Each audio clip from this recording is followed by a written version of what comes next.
Meditação do sábado da 16ª semana depois de Pentecostes. Maria Santíssima, modelo de mortificação. As minhas mãos destilaram mirra e os meus dedos estavam cheios da mirra mais preciosa.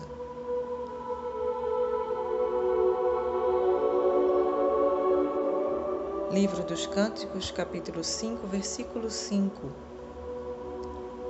Sumário. Na Santíssima Virgem, tudo estava em perfeita harmonia, porque estava isenta do pecado original e cheia de graça. A carne obedecia prontamente ao Espírito, e o Espírito a Deus. Contudo, ela foi tão amante da mortificação que se tornou um modelo perfeito desta virtude. Quanto mais mortificados não devemos ser nós, que temos tantas mais paixões a exprimir e, quiçá, tantas culpas a expiar. E somos tão delicados e tão amantes de nossa comodidade. A continuarmos assim, como nos poderemos gloriar de sermos filhos de Maria?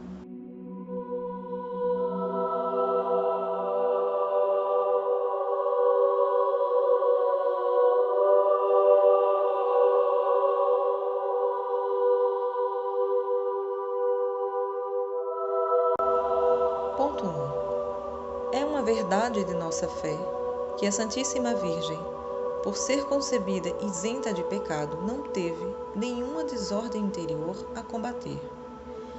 Apesar disso, o Senhor quis que em toda a vida ela se portasse de tal forma que se tornou um modelo perfeito de mortificação.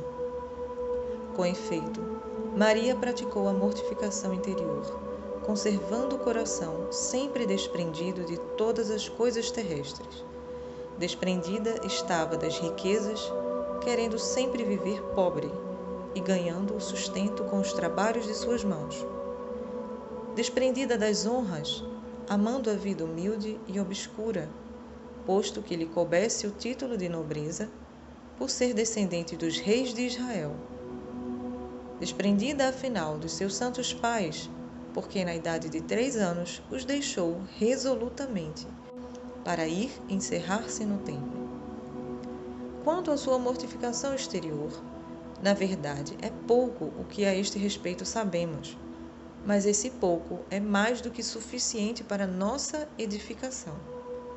Maria mortificava de tal maneira a vista que tinha os olhos sempre baixos, e jamais os fixava em alguém, como dizem santos Epifânio e São Damasceno. E acrescentam que, desde menina, foi tão recatada que admirava a todos. Que direi da escassez do nutrimento e da redundância dos trabalhos? Esta quase excedendo as forças da natureza, aquela lhe quase faltando. Esta não lhe permitindo tempo livre algum, aquela continuando os dias em jejum. E quando veio a vontade a refazer-se, a comida foi mais óbvia só para afastar a morte, não para prestar delícias.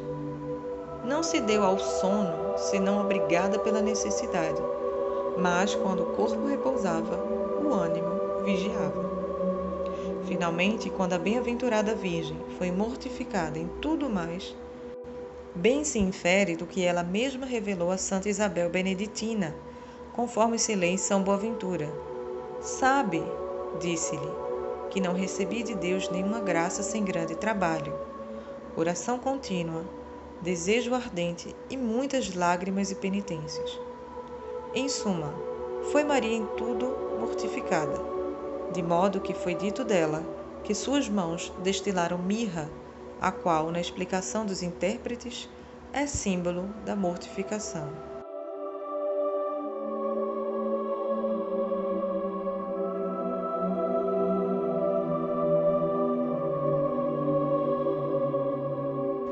Ponto 2.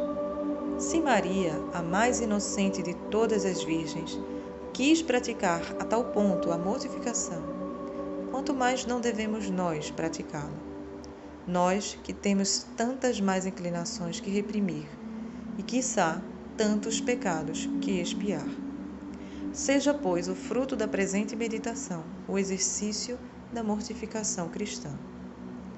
Quanto ao interior, vejamos qual seja a nossa paixão dominante e esforcemo-nos por vencê-la, pois quem não a subjugar está em grande perigo de se perder.